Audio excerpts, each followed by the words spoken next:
Good afternoon, everyone. Good afternoon, everyone in Los Angeles. Και καλό βράδυ σε όσους μας παρακολουθούν από την Ελλάδα και ιδιαίτερα στους φίλους μας στο Ιεράκι που έχουν μείνει ξύπνοι τόση ώρα να μάθουν λίγο για το χωριό τους.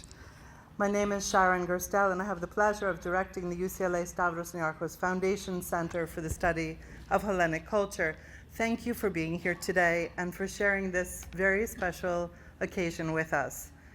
2024-2025 marks the beginning of the 5th academic year of our center, and I'm particularly proud of how much we've all accomplished working together to build one of the premier centers of Hellenic culture in the United States, if not internationally. I'm deeply indebted to our community partners, including St. Sophia Greek Orthodox Cathedral, under the pastoral leadership of the wonderful Father Gary Kyriakou, who's here with us today. Thank you for providing us with the space and the enormous screen for today's lecture. I'm also grateful for our ongoing collaboration with the Greek Heritage Society, now under the very able leadership of Bessie Lazarus. Those who are here today will be treated to an exhibition of the beautiful textiles brought from Greece by our grandmothers. Please spend a few moments looking at the exhibition following the lecture as you feast on portokalopita and other sweets. I've just heard they're also bringing diplas, which makes me very happy. I also want to acknowledge and emphasize our center's very important partnership with the Cultural Society of Yeraki Laconia. It is this partnership that we honor with today's event. I want to acknowledge with enormous gratitude our partnership with the Consulate General of Greece in Los Angeles and the warm support of our Consul General, Christina Valasopoulou, as well as the support of the Honorable Honorary Consul General of Cyprus, Andreas Kyprianidis, who is also here with us today. Thank you for being here with us. And now I'd like to invite Consul General Valasopoulou to begin this event by offering a few reflections.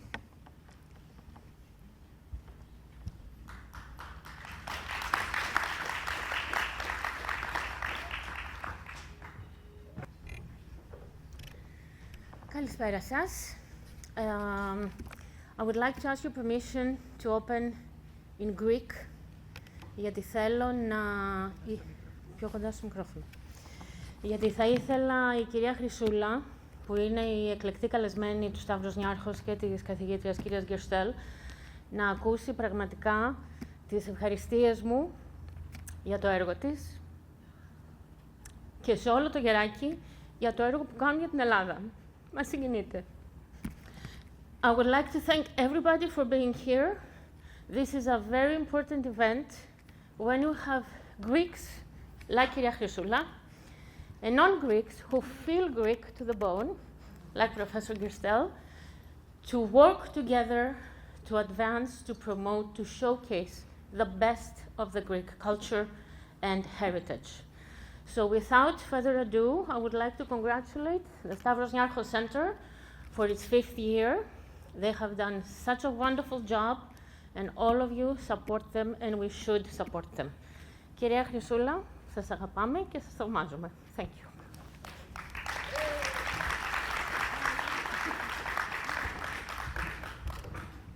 Θα αρχίσω να κλάψω και εγώ. Thank you so much for your kind and I would say very touching remarks. Critical to the success of our program is the ongoing and strong support of the Stavros Niarchos Foundation and the Dean of Humanities at UCLA, Dr. Alexandra Stern. I would like to express my appreciation to the staff of the foundation and to the Dean for supporting this initiative, which moves the work of the university into the community, an approach to local, national, and international partnerships that is unique among Hellenic studies programs in the United States. As our center reaches a milestone year, we are undergoing a number of changes. We welcome our Associate Director for this academic year, Professor Michael Cooperson, a specialist in the literary and cultural history of Southwest Asia in the pre-modern period, of Greek descent on his mother's side. Professor Cooperson is teaching the Advanced Modern Greek Language class this quarter and will be participating, and you'll see him, at a number of our events, particularly in the fall and winter terms.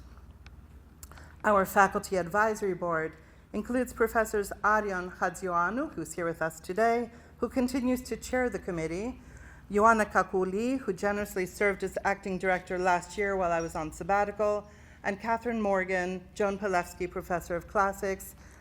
Two of them are here with us today, Catherine and Arion, if you could raise your hands. And this year they will be joined by Ippolitos Kalophonos, assistant professor in residence at the David Geffen School of Medicine, Center for Social Medicine, and the UCLA International Institute, assistant professor of art David Schneller, new and wonderful hire who focuses on Greek archaeology, senior continuing lecturer in statistics and data science Nicholas Christou is here with us today, and assistant professor of classics Ella Hasselzwerd. Our community advisory board, chaired by Dr. Michel Patsakis, who is here, has been expanded through the addition of Stephen Dimopoulos and Dr. Anna Yalourakis. And I'm thrilled that Stephen and Anna, who both have tremendous leadership skills, will be working with us to expand the work of our center. Both of these committees play an important role in budgetary oversight, the selection of fellowship holders, advising the center director, and community outreach. I'm very grateful to all of these people who give up tremendous amounts of time to chair and serve on these committees. Thank you to all of you. Now, we're joined this fall by our Yefira artist in residence. Here he is, Dr. Alexander Lingas, visiting professor in the Herb Albert School of Music, who will be directing a performance of Capella Romana here at St. Sophia in the Cathedral on October 27th at 5 p.m., titled In the Footsteps of St. Demetrius.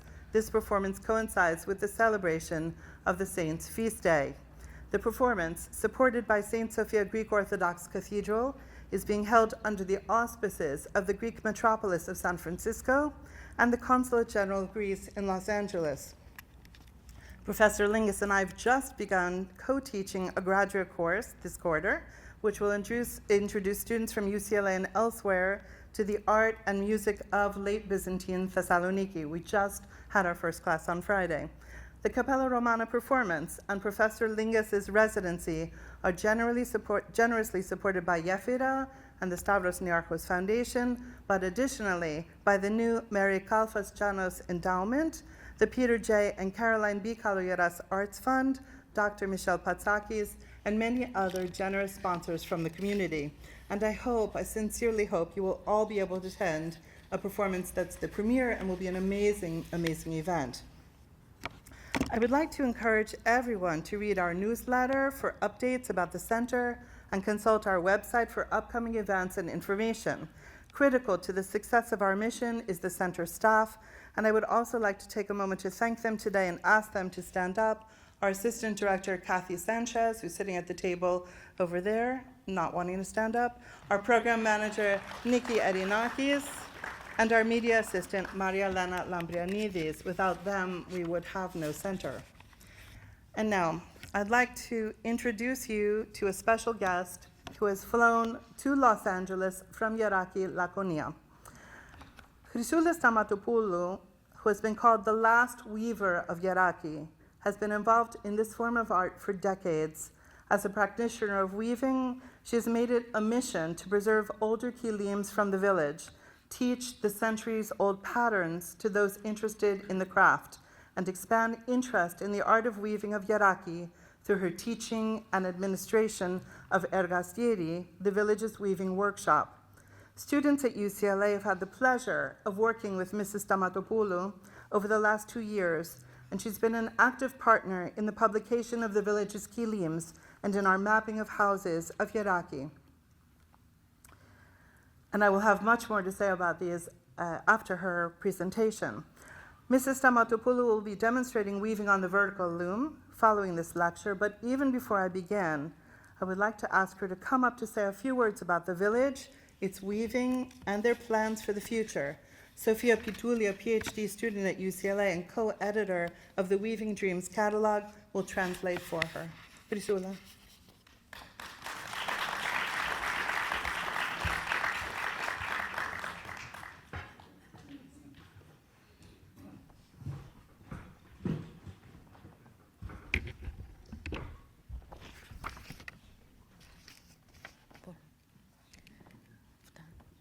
κυρία πρόξενε της Ελλάδος, κύριε πρόξενε της Κύπρου, εδεσιμότατε Γκάρη, καθηγήτρια Γκέρστερ. Κάτσε γιατί τα έχω και χάσει τώρα. Καλημέρα σας και καλό βράδυ στην Ελλάδα, κυρίες και κύριοι. Θέλω να ευχαριστήσω τον κύριο Γιώργο Κολοβό, την κυρία Τίνα Κολοβού, το Ίδρυμα Σταύρος Νιάρχος με το πρόγραμμα Γέφυρα και τους φοιτητές Σοφία, Κριστίν, Κατρίνα, Κάθριν, Τζούλιετ, Νικολίνα, Ορόρα και Λούι για τη βοήθειά τους σε αυτό το πολύ σημαντικό έργο. Consul General of Greece, Ms. Valasopoulou, Consul General of Cyprus, Mr. Kyprianidis, Father Gary, Professor Gerstel, good morning and good evening to those in Greece, ladies and gentlemen. I would like to thank the Stavros Niarchos Foundation and Gefira, as well as Mr. and Mrs. George Kolovos and Tina Kolovos, the graduate students Sofia, Christine, Katrina, Catherine, Juliet, Nicolina, Aurora and Louis for their support to this important project. Έχω έρθει από ένα χωριό της Λακωνίας, το Γεράκι Λακωνίας. Έχει 1.500 κατοίκους και 500 περίπου σπίτια.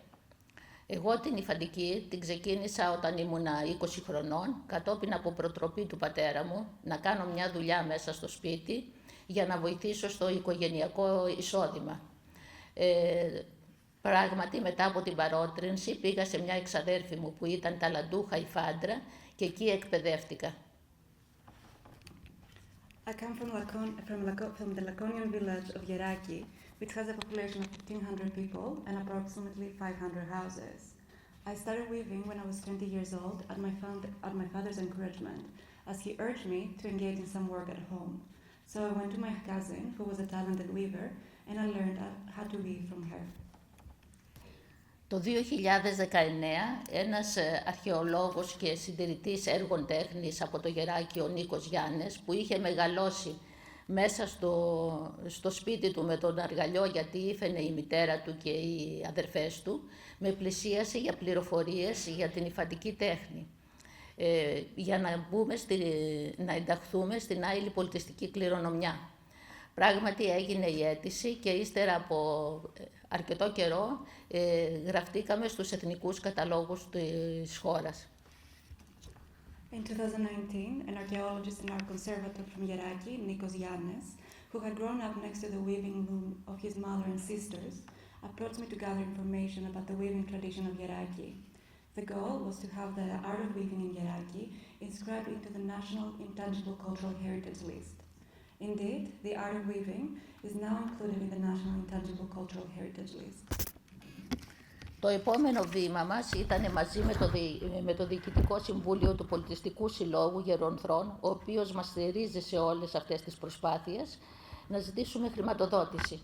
Απευθυνθήκαμε στον Αντιπεριφερειάρχη Λακωνίας, τον κύριο Βερούτη, ώστε να δημιουργήσουμε μια σχολή υφαντικής για να κρατήσουμε την τέχνη. Πράγματι, μας ενίσχυσε οικονομικά και αποκτήσαμε 16 αργαλιούς, καθώς επίσης και νήματα για την υφαντική. Σε συνεργασία με την αναπτυξιακή του Πάρνονα, έγινε και χρηματοδότηση και για τις 2 δασκάλες υφαντικής. The next step we took, together with the board of the Cultural Society of Yeraki, which support us all in all of our efforts, was to request funding from the Deputy Regional Governor of the Peloponnese, Mr. Veroutis, to establish a weaving school.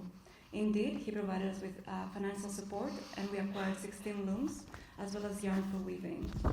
In collaboration with the Parnon Development Organization, we received funding for 2 weaving instructors. Ο δήμαρχός μας, ο κύριος Βέρτος, μας παραχώρησε μια αίθουσα στο δημοτικό ξενώνα του χωριού και εκεί δημιουργήσαμε το εργαστήρι μας. Μέχρι στιγμής έχουν παρακολουθήσει 62 άτομα, άντρες και γυναίκες, τα μαθήματα υφαντικής. Από αυτούς οι 15 περίπου έχουν αργαλιούς στο σπίτι και υφαίνουν τα δικά τους έργα. Our mayor, Mr. Verdos, allocated a room in the municipal guest house for Ergastiri, the weaving school of Yeraki. To date, 62 students, both men and women, have attended our weaving seminars, and of these, 15 weave on their own looms in their homes. Από τον επόμενο μήνα θα ξεκινήσουμε πάλι σεμινάρια με την περιφέρεια Και παράλληλα θα λειτουργήσει και σχολή διετούς φοιτήσεως από πανεπιστημιακής εκπαίδευσης με την αιγίδα του Πανεπιστημίου Δυτικής Αττικής και Θεσσαλίας. Starting next month, seminars will resume in collaboration with the region of the Peloponnese, and at the same time, a 2-year degree program will be established under the auspices of the University of Western Attica and the University of Thessaly. Το 2023 ξεκίνησε η συνεργασία μας με το UCLA, με το Πανεπιστήμιο UCLA, με σκοπό την καταγραφή και φωτογράφηση των γερακίτικων κιλιμιών από τον 17ο αιώνα μέχρι τον 21ο. Στην αρχή οι κάτοικοι μας αντιμετώπισαν με δυσπιστία, λίγο διστακτικά. Στην πρώτη καταγραφή των κιλιμιών φωτογραφίσαμε 30 κιλίμια και μερικά ταγάρια. Όταν όμως είδαν τις προσπάθειες που γινόντουσαν, όλοι οι κάτοικοι του χωριού άνοιξαν τα μπαούλα τους και μας έδωσαν ό,τι είχαν. Μέχρι στιγμής έχουμε φωτογραφίσει 200 κιλίμια και ταγάρια. Τώρα είναι όλοι περήφανοι για το έργο που έχει πραγματοποιηθεί. In 2023, our collaboration with UCLA began with the aim of documenting and photographing killings from Yeraki dating between the 17th and the 21st centuries. At first, the villagers were hesitant. During the documentation in the first year, we photographed about 30 killings and a few tagaria, solder bags. However, as the residents of Yeraki saw our efforts, then they gradually opened their trunks, and now we have reached 200 killings and bags. Now everyone is very proud of the work that has been accomplished. Επίσης, μαζί με τους φοιτητές επισκεφτήκαμε το βουνό των Βάρνονα και μαζέψαμε βότανα ώστε να βάψουμε νήματα. Μαζέψαμε φλούδες από καρύδια, ρίζα από το ριζάρι, βαλσαμόχορτο και σπάρτο και βάψαμε νήματα σε διάφορα χρώματα. Η διαδικασία είναι πολύ απλή. Βράζουμε τα φυτά και προσθέτουμε ξύδι και αλάτι για να σταθεροποιηθεί το χρώμα. Έπειτα προσθέτουμε τα νήματα ώστε να βράσουν μέσα στο μείγμα και να πάρουν το χρώμα. Βγάλαμε διάφορες αποχρώσεις με βάση την ποσότητα του φυτού και την διάρκεια του βρασίματος. Additionally, with graduate students, we visited Mount Parnon and collected plants to dye yarn. We collected walnut peel, dyer's madder, St. John's wort, evergreen shrub, and dyed yarn in various colors. The process is very simple. We boil the plants and add vinegar and salt to stabilize the dye mixture. Then we added the yarn in the boiling mixture in order to absorb the plant dye. We achieved various shades depending on the quantity of the plant dye and the boiling duration. Επίσης, έχουμε ολοκληρώσει σε συνεργασία με το Πανεπιστήμιο του UCLA μια ιστοσελίδα με ψηφιακό αρχείο και συνεντεύξεις. Το υλικό αυτό ανήκει στον Πολιτιστικό Σύλλογο Γερονθρών και απευθύνεται σε ερευνητές. Από δική μας πλευρά συνεχίζουμε να μαζεύουμε πληροφορίες για την ιστορία της γερακίτικης υφαντικής. Επίσης, σε συνεργασία με το Πανεπιστήμιο UCLA έχουμε τελειώσει και θα τυπώσουμε ένα χάρτη με πληροφορίες για τα σπίτια των παλαιών και νέων υφαντριών του Γερακείου, καθώς και τα αξιοθέατα του χωριού μας για όσους μας επισκέπτονται. We have also completed, in collaboration with UCLA, a website with a digital photographic archive and interviews. This material belongs to the Cultural Society of Yeraki, and its use is intended for research purposes. On our part, we continue to gather information about the history of weaving in Yeraki. Additionally, in collaboration with UCLA, we have finished and will print a map with information about the homes of both old and new weavers in Yeraki, as well as the attractions of our village for those who visit. Αυτή τη στιγμή στο UCLA βρίσκεται η έκθεση της φωτογράφου Αφροδίτη Βουλγαράκη από το Γεράκι με τίτλο «Κλωστή και γη». Η έκθεση θα παραμείνει ανοιχτή μέχρι τις αρχές Δεκεμβρίου. Σας προτρέπω να την δείτε, καθώς πορτρέτα ανδρών και γυναικών αντικατοπτρίζουν τις στιγμές από την καθημερινότητα των κατοίκων του Γερακείου και τις σχέσεις τους με την έφορη γη μας. Currently at UCLA is the exhibition of photographer Afroditi Vulgaraki titled Thread and Land. The exhibition will remain open until early December. I encourage you to see it as its portraits of men and women reflect moments from the daily lives of the residents of Yeraki and their relationship with our fertile land. Οι στόχοι του Πολιτιστικού Συλλόγου Γερονθρών και των Υφαντριών είναι οι εξής. Να ενταχθεί η τέχνη μας της υφαντικής στην UNESCO. Να φέρουμε βραβεία που θα αναγνωρίζουν την τέχνη μας στο Γεράκι. Να διαδοθεί ευρέως η υφαντική τέχνη παντού. Και να αγοράσουμε ένα κτίριο ώστε να ανοίξουμε μουσείο για την υφαντική τέχνη. The goals of the Cultural Society of Yeraki and the weavers are as follows. To have the art of weaving inscribed in UNESCO, to gain awards that recognize the art of weaving in Yeraki, to widely spread the art of weaving, and to purchase a building to establish a museum for the art of weaving. Στο Γεράκι υπάρχει ένα τριόροφο μαρμάρινο κτίριο, το οποίο ήταν η κατοικία οπλαρχηγού της Ελληνικής Επανάστασης του 1821. Το εσωτερικό του κτηρίου έχει φωτογραφηθεί από τον φωτογράφο Τατάκη. Αυτό το κτίριο είναι ιδανικό για να γίνει το Μουσείο Υφαντικής Τέχνης του Γερακείου. Ο χώρος θα χρησιμοποιηθεί για μουσείο, εργαστήρι υφαντικής, ερευνητικό κέντρο για τα κηλίμια της περιοχής, καθώς και μέρος της βιβλιοθήκης μας. In Yeraki, there is a three-story marble building that was the residence of a military commander of the Greek Revolution of 1821. The interior of the building has been photographed by the photographer George Tatakis. This building is ideal to become the museum of the weaving art of Yeraki. The space will be used for a museum, a weaving workshop, a research center for the kilims of the region, and part of Yeraki's library. Παρότι η διαφορά ώρας και η απόσταση είναι μεγάλη, σήμερα συνδεθήκαμε Λος Άντζελες και Γεράκι για να μοιραστούμε την αγάπη για τον τόπο μας. Να ξέρετε πως ένας λαός που δεν τιμά και δεν τηρεί τα ήθη και τα έθιμα και τις παραδόσεις του είναι καταδικασμένος να χαθεί. Θα χαρώ πολύ να σας δω όλους στο χωριό μας και να σας δείξω τα πολύτιμα υφαντά μας. Although the time difference and distance are significant, today we connect Los Angeles with Yeraki to share our love for our homeland. Know that a people who do not honor and uphold their traditions, their customs and values are destined to perish. I will be very happy to see all of you in our village and show you our precious weavings. Θα ήθελα να ευχαριστήσω τον Περιφερειάρχη μας κύριο Πτωχό, τον Αντιπεριφερειάρχη κύριο Βερούτη, τον Δήμαρχό μας κύριο Βέρδο, τον κύριο Μπερέτσο από την Αναπτυξιακή του Πάρνονα, την Πρόεδρο του Πολιτιστικού Συλλόγου Γερακείου κυρία Ανθή Σαράντη, τον Πρόεδρο της Κοινότητας κύριο Τσολομίτη και τον Πολιτιστικό Σύλλογο Γερακείου που στηρίζει όλες τις προσπάθειές μας. I would like to thank the Regional Governor, Mr. Ptochos, the Deputy Regional Governor, Mr. Veroutis, our Mayor, Mr. Verdos, Mr. Berechos from the Partner Development Organization, the President of the Cultural Society of Yeraki, Mrs. Sarandi, the President of the Community, Mr. Cholomitis, and the Cultural Society of Yeraki that supports all of our efforts. Τέλος, θα ήθελα να προσφέρω μια τιμητική πλακέτα στην κυρία Γκερστέλ για τη βοήθειά της. Σας ευχαριστώ που με ακούσατε.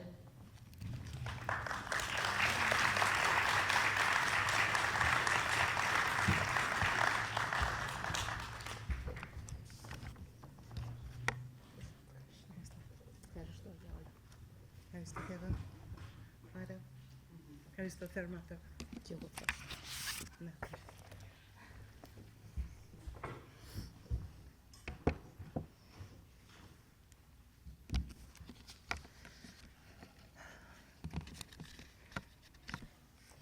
Mario, if you can turn the lights down now. Thank you. Thank you so much, Crisula. Είναι μεγάλη μου τιμή.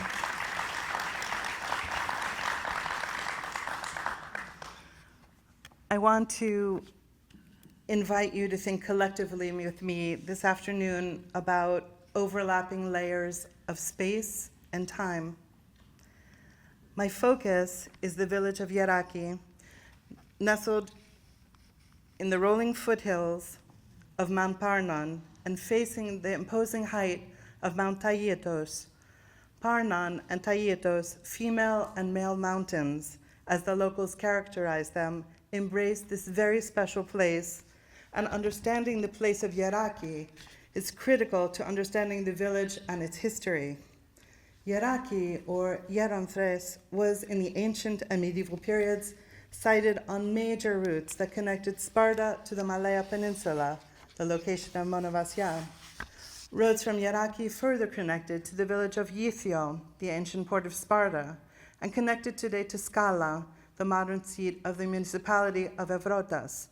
Through the so-called Road of 100 Days, Yaraki stretches upward toward Kosmas and Leonidio in Arcadia, and through forest routes reaches toward Dzidzina, Vamvakou, Vrestana, and Karies to the north. These routes brought travelers and merchants to Yaraki's markets and created over time strong networks of neighboring families through marriage.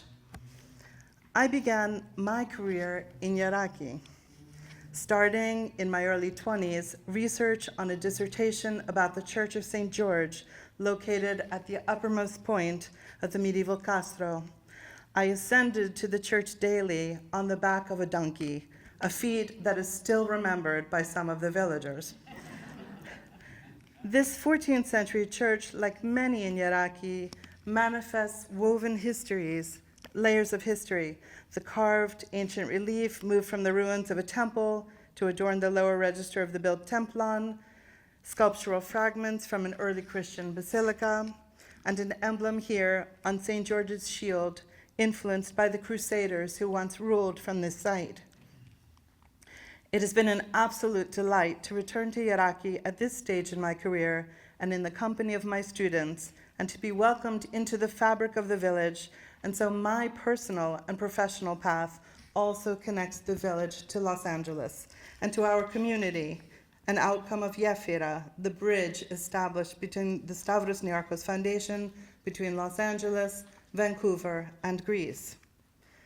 Now, as many of you know, I spent the last year on sabbatical studying Yaraki Laconia and working together with villagers and with UCLA PhD student Sofia Pituli on this large-scale catalog of kilims woven in Yaraki between the 17th and early 20th century.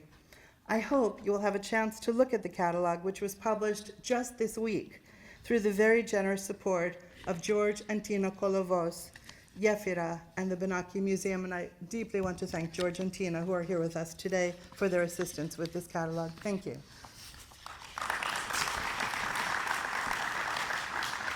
In fact, you are the first people to see this catalog. The people in the village haven't even seen it yet. All proceeds from its sale will benefit the weavers of Yaraki and the Benaki Museum, which will host an exhibition of kilims from the village in spring 2026. Now, unlike other villages in Greece known for weaving, Yaraki has an ancient and medieval history of weaving, a continuous tradition layered like the ancient and medieval stones and paintings in the Church of St. George that I studied, and one that roots the present deeply in a past and in a place. Dutch excavations have found ample evidence of weaving in the Acropolis crowning the village, which contains, built on other layers, a settlement of the late classical Hellenistic period. Here, the discovery of a large number of loom weights indicates that women wove textiles for domestic use. The pierced loom weights held steady the warp threads on a vertical loom at which the women stood or sat. This is the kind of loom where Homer situates Penelope, who wove and unraveled as she awaited the return of Odysseus, here imagined on a fireplace painted by the contemporary New Zealand artist Marion Maguire. I'm very pleased that we're joined today by Dr. Elizabeth Langridge-Noti, a member of the team of archaeologists working in Yaraki. Maybe you can raise your hand so people can talk to you later. Sitting there. But the study of weaving in Yaraki continues in the medieval castle, where excavations by the Ephoret of Antiquities uncovered a 14th century textile workshop and instruments used in cloth production, dyeing, and finishing, likely for both domestic and commercial use. Byzantine manuscripts, like this 13th century Book of Job, represent women working at vertical looms, the warp threads weighted by loom weights or wound around the lower bar of the wooden frame. As a response to weaving in the medieval castle, Byzantine churches in Yaraki, painted at the time of the workshop's operation, include the unusual representations of highly ornamented textiles, like the cloth covering the funerary bier of the Virgin, melding together house and church, work and prayer. Weavings preserved from Yaraki, as you will see, date as far back to the late 17th century. By the mid-20th century, a census in the village recorded more than 200 looms at work, a density that points to a production on a large scale. This past summer, students from UCLA mapped more than 90 houses from the last century where known weavers have lived. These are the numerous red dots on the map. In its time, 1 out of every 3 houses in the village had a loom and at least one weaver. This includes the house of the Amandogini Yanne, who was honored at the 8th International Exhibition in Thessaloniki in 1933 for her weaving. One of her kilims, decorated with a pattern called pandofles, the one in the center, is today found in the Anakonitis of the main church of the village. The second, on the left side of the screen, with a pattern known as calligraphia, is today in a private collection. A member of a large family, the Amando, who died in 1999, taught many women in the village to weave. In this photo, the Yannes family poses with the prika, the display of the dowry of Yoria Yanne, who married Dimitrios Tsamalis. 4 of the women in this photo, all from the same family, were known weavers. Standing next to the Amando is her sister-in-law, Pota Fazmulu Yanne, who produced many kilims for the village and for export even to the United States. And I'm very pleased that Mrs. Yanne was able to see an early draft of the catalog. Thus, the density of the houses with looms tells us about the importance of the craft and the importance of female weavers in the village, where textiles were produced for the home and for the market. In other words, women like Pota sustained their families economically, and by extension, sustained the village through this craft. The looms for which Yaraki is known, like those of ancient Penelope or the Byzantine weavers, are vertical. Their large size, many of them, like the ones on the screen and the ones on which the Amando and Pota worked, are up to 4 meters in width and could accommodate several weavers working together, sisters, mothers and daughters, or neighbors. The looms are made of wool sourced by local carpenters from Mount Parnon. And the mountain also produced the plants, as you've heard, used to make the vibrant dyes. Sheep and goats raised in the fields surrounding the village produced the wool, which was processed for weaving by the women.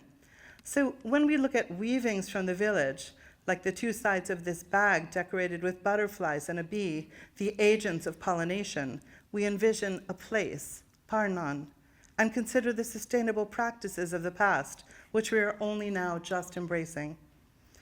The kilims of Yaraki were well known, especially those woven for dowries. Weavers from Yaraki garnered awards in Vienna in 1873 and in national competitions. A young weaver named Katarina would note some girls would win prizes from Queen Olga for the prettiest rug. They would take them to Athens, show them at an exhibition, and then the queen would give them prizes.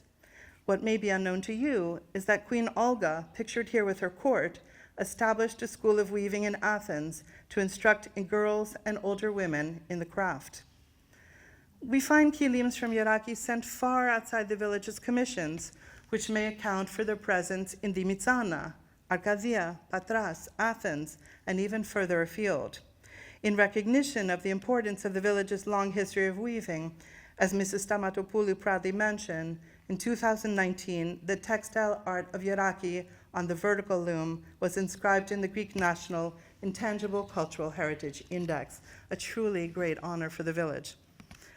Thus, the history of Yaraki is told through weaving.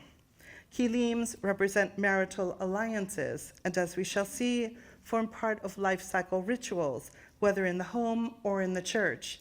They are fiercely protected in the village, and only through trust and faith do Yarakites open trunks and cabinets to reveal these woven treasures.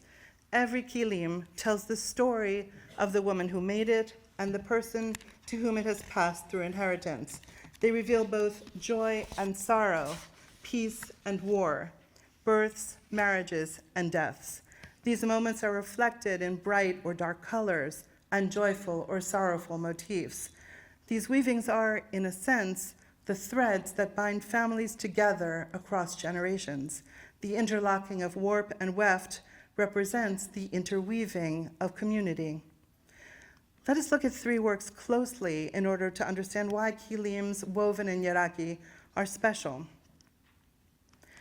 This is the oldest kilim preserved from the village. Its subject, the tree of life, is one of the most common themes for dowry kilims in Yeraki, and the skilled weaving is executed in deeply saturated colors.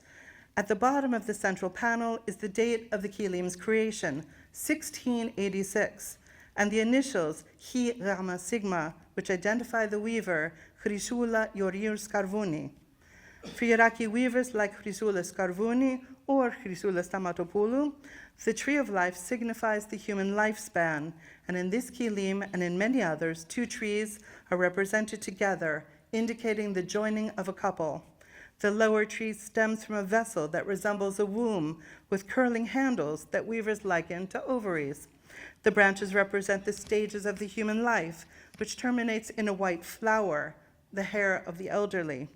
Surrounding the tree are images of symbolic value, roosters, signs of virility and fertility, snakes, the protectors of the household, fish, a sign of faith, and dogs, images connected, of course, with notions of loyalty.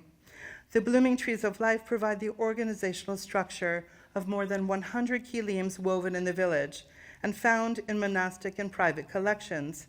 This kilim, woven around 1900, contains the initials Sigma Kappa, one time woven backwards, perhaps indicating the collaboration of two individuals working from the front and back of the loom. Here, an elongated tree is combined with images of everyday life, 3 girls of the village dancing at the top, and 2 girls picking fruit or olives in the lower part of the kilim. They are surrounded by images of abundance, a vine scroll, roosters, snakes, keys that are said to unlock opportunities, and even 4 black crows, said to symbolize longevity. This kilim, woven around the year 1895 by Marigo and Strataku in Mirtia, a village around 13 kilometers from Yeraki, was woven there. Marigo wove the kilim when she was around 15 years old as a gift to her sister, Diamando, on the occasion of her marriage to Dimitrios Sinis. Marigo, who never married, remained in Mirtia and passed away before the death of her sister. The kilim is one of several decorated with the image of a tsolias. The dark-haired musician with his prominent mustache wears the traditional costume, a vest, fustanella, and tasseled tsarouchia. He is surrounded by animals found in the village, donkeys, dogs, and roosters. The 2 white fish represented on either side of the musician's head may reinforce notions about the ichthys, the fish, as a symbolic representation of Christ, or may signal the village's connection to the sea nearby. Note that the musician, like the dancing girls on the previous kilim, wears a cross around his neck. Weddings in Yeraki were an occasion for the community to gather in the platea to dance, and you can see that the musicians hold very similar instruments to that held by our woven gentlemen, and thus the kilim also evokes the sounds of celebration. These 3 kilims represent different strategies of representing the same subject. But what differentiates kilims in Yeraki from those in other locations in Greece is the prominent place of the people, who stand at the center of the kilim, surrounded by the bounty of the earth. And this bounty reflects what the weaver saw and what she imagined around her. And it also expresses her wishes for her marriage or for the marriages of those who commissioned the work. The larger number of kilims do not have human figures, but you can already identify the common elements: the central tree or trees, the roosters, the lush vegetation, snakes, fish, and in the case of the tree at the center, ornate butterflies. The kilims are frequently marked with the initials of their creators and are handed down within families as treasured heirlooms connecting one generation to the next. The kilim on the left was passed from mother to daughter, the kilim in the center from mother-in-law to daughter-in-law, and the one on the right across generations. This kilim was woven by Vasiliki Ioannou Nikia in 1900 in the house on the left in Yeraki. It was brought to Sydney, Australia by the weaver's granddaughter, Vicky, and was gifted this year to Vicky's granddaughter, Victoria, the great-great-granddaughter of the weaver. All the women shared the same baptismal name, Vasiliki. This pattern of passing kilims through family is not unusual, connecting the weaver through naming conventions to her female descendants and connecting Yeraki to Yerakites in diaspora. Just this week, we were contacted by a Yerakitisa who lives in Argentina after she saw that the book had been published. This is the kilim woven by her grandmother, Theophani Calomiri, born in 1874. Theophani gave birth to 7 children but died of Spanish flu in 1918 when her youngest child, Zoe, was only 1 year old. According to the journal of the village doctor Sotiris Alexandrou, the flu in this year claimed the life of more than 25 women, most of them young mothers and many of them nursing infants. The kilim, now in the hands of a Yerakitisa in Argentina, embodies this story of sorrow, but also one of resilience. So important are weavings to the identity of Yerakites that once a year, at the Festival of the Migrant in August, kilims are suspended from the balconies of the village houses to welcome back the descendants of those who left Yeraki for the United States, Australia, South Africa, and elsewhere. Now, equally common in Yeraki are kilims woven with a pattern called sun. These too are frequently marked by the initials of the weavers and often with the date of production. The color contrasts and designs create the impression that the sun is pulsating off the surface of the kilim. For the weavers, the sun is the sign of renewal. The pattern is found on kilims and on tagaria, bags used to carry prados, or to hold pitas used in wedding celebrations. Often the same weavers are responsible for both, using leftover yarn for the kilims to weave the smaller bags, as is likely the case in these works woven for Ana Christou Condu around 1890. I've touched on the creation of kilims for dowries, and this was undoubtedly one of the greatest commissions for the family and for orders from those outside the village. Dowry contracts mention kilims as part of the household items, and you see one on the screen, contributed by the bride's family to the marriage, a topic that has been studied by Michalis Sovolos. Preserved contracts include this one of January 20th, 1876, in which Margarita, the widow of Yorgos Poulitsas, and her son Elias G. Poulitsas provided a dowry for their daughter and sister, Panayota, to marry Dimitrios Athanasios Varlas, a farmer. The dowry includes a kilim, in addition to clothing for the bride and bedding, blankets, and a quilt. But this document only tells part of a family history. Panayota was the second wife of Dimitrios. His first wife, Yoritsa, died in childbirth. Panayota, his second wife, the one in the Prikosymfono, died shortly after giving birth to the third child, and it was left to his third wife, Filiom, to raise his 4 children. This story is all too typical for the village and is told as well through kilims. In fact, this kilim and tagari, which I just showed you, were woven for the young bride of Yoritsa's son, the son she never met. As I mentioned, once the kilims were woven, the family would display the assets. Beautifully woven kilims indicated the skill of the women and manifested the wealth of the family. Brought to the house of the new couple, the kilims were likely stored away in trunks, which accounts for the preservation of their colors. It is these trunks that have yielded many of the kilims that were included in the Weaving Dreams catalog. But kilims had other functions within Yeraki society, and these are also important to understand. Many of the kilims are found today in churches and monasteries in Laconia and Arcadia. The church of Ayanagiri in Cosmas, Arcadia, has an exceptional collection of kilims from Yeraki, all given as offerings to the church as petitions to the healing saints Cosmas and Damianos.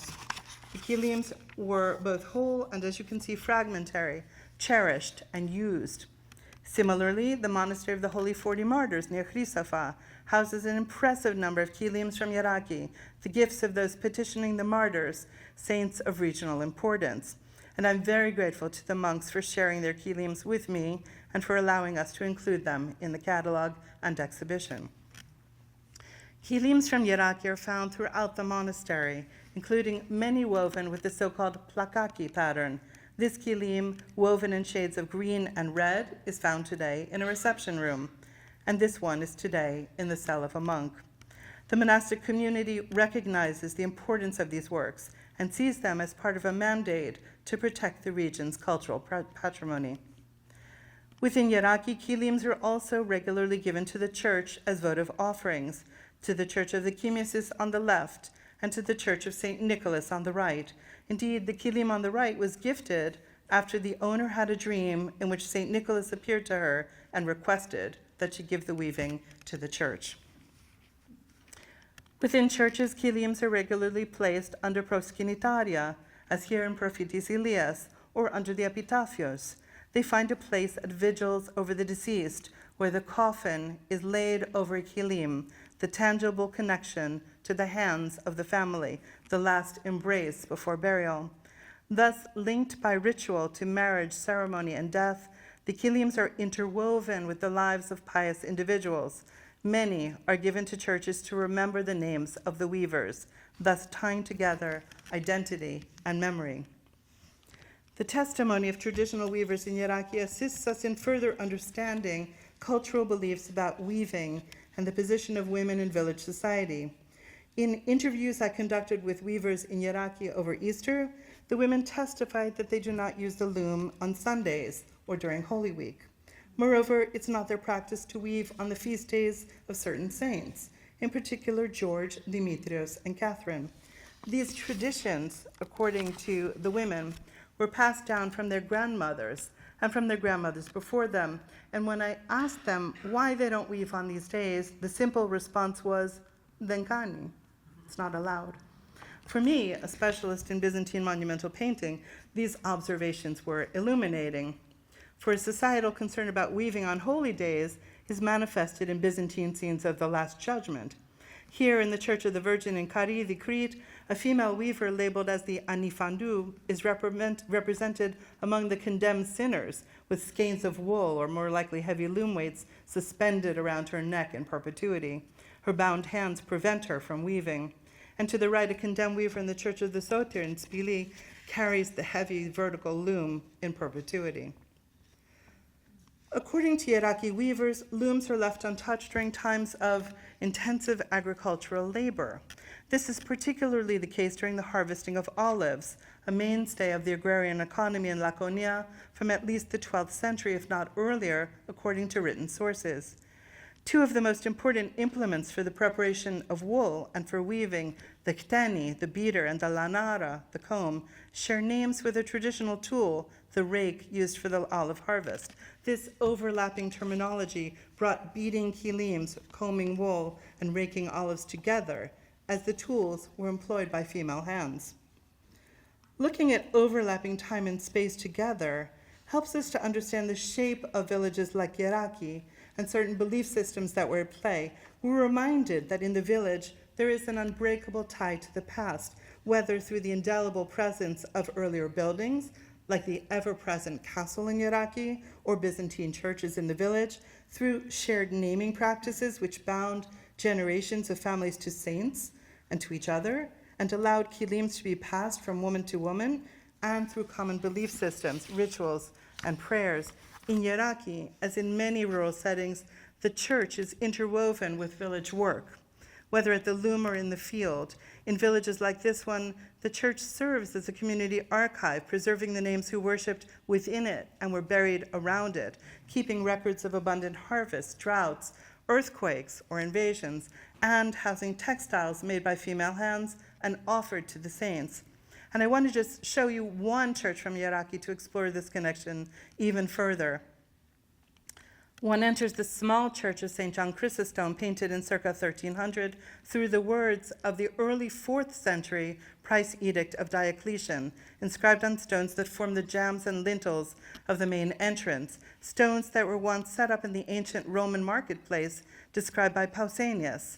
Easily legible, the inscription to the right side of the door fixes prices for different qualities of linen, while the left refers to leather prices.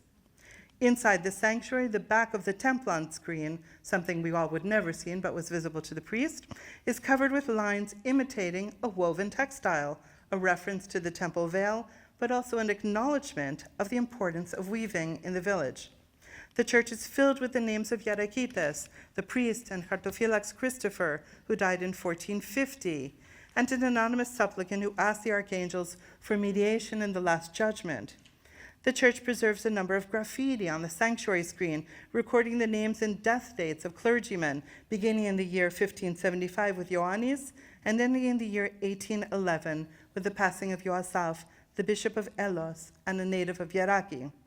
The graffiti on the screen refers to the death in 1728 of a man named Venoukas in Yeraki, and yet another of 1696 refers to a man named Yanakis, who at Easter, paradoxically, was collecting olives. Located adjacent to the Katovrisi, the lower fountain in the village, which looks very different from Tere, from what it was in this photo of 1904, the land surrounding the church became in time a meeting place for the weavers, who needed the water from the adjacent source to dye and wash wool. The neighborhood around the church became known as Forkes, a reference to the forked poles used by weavers to suspend and dry their wool. The weavers used the ground surrounding the sacred space for the ritual production of kilims, entered through inscribed words referring to cloth, and surrounded by the activities of female weavers. The church holds within it the memories of generations of Yerakites and Yerakitises. Now, as you might imagine, Yeraki, with its beautifully painted churches and woven textiles, has always attracted the attention of visitors from outside the village, and these visitors add important layers to its history. In 1936, the painter Fotis Kondoglou would visit Yeraki, describing its castle in a beautiful text that formed part of his book, Kastrologos, and you see on the screen the book written in his own hand and a drawing he made on the right of paintings of the houses, and other paintings are preserved of the castle. He sketched the saints on the walls of the village churches, including this image of Aie Eleni in the Church of St. John Chrysostom. And like Kondoglou, another famous artist of his generation would also look to Yeraki, but this time to its woven history. In the early 1930s, Kondoglou and his student, the well-known painter Yannis Tsaroukis, were engaged in a large project to catalog through drawings and paintings models of folk art to form an archive that would inspire new objects and furnishings to be manufactured and sold by the Greek Arts Société Anonyme. Tsaroukis, 21 years old and a student at the School of Fine Arts in Athens, worked on the project from 1931 to 1934, producing 53 watercolors of ceramics, house interiors, and textiles, including a tagari, or shoulder sack, from Yeraki. And you see a nearly identical tagari from the village, woven in circa 1910. The appreciation of these artists for such works had an enormous impact on the development of Greek modernism, as painters, sculptors, and architects sought what they thought to be authentically Greek, the art of Byzantium and the art of the village. Ladies and gentlemen, I hope what I've given you this afternoon is a very brief introduction to the art of weaving in Yeraki, to the women who wove, and to the long history of this important village. I could speak for hours more, but I won't. Which now, through the agency of the Cultural Society of Yeraki and the support of the mayor of Evrotas and the district governor of the Peloponnese, is rebranding itself as a center of the art of weaving.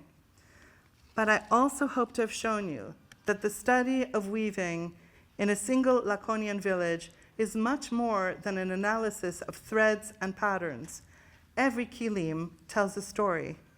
And I feel very blessed, as do my students here today, Sophia, Christine, Luis, and Katrina, that the residents and the Cultural Society of Yeraki have entrusted us with telling these stories. Thank you.